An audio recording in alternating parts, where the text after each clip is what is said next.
ako ng barley. This is really amazing. From Australia. I'm so proud na galing to sa amin, sa Swan Hill, Victoria. Talagang powerful siya. Talagang nagbubo siya ng immune system. Kasi always when I go back to Philippines, nagkakasakit ako. Kasi init, malamig sa amin. Sipon, ubo, sore throat. Hindi yan ang pitay. Lagi. But then, last May, when I started taking this powerful, amazing, pure organic barley, until now, hindi ako nagkakasakit.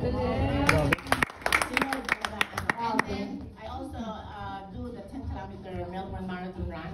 I do it in memory of my mom and dad who passed away of cancer.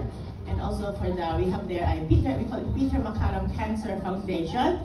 Ginagawa ko po yung Melbourne Marathon every year. So may mga sponsor ako, nag-donate sila doon for the cancer patient para sa research po yun. Itong last, before ako umuwi dito, October 12 was my 10-kilometer Melbourne Marathon run. And because I am taking this amazing barley, iba ang feeling ko yung day na yon after my marathon, parang marami na akong pagod. Hindi ako napagod. And even my friend ko said to me, Jo, parang hindi ka pagod. Mukha ka pa rin fresh. Kasi Ate Norma, I think yung barley talagang iba. Iba ang dating sa akin.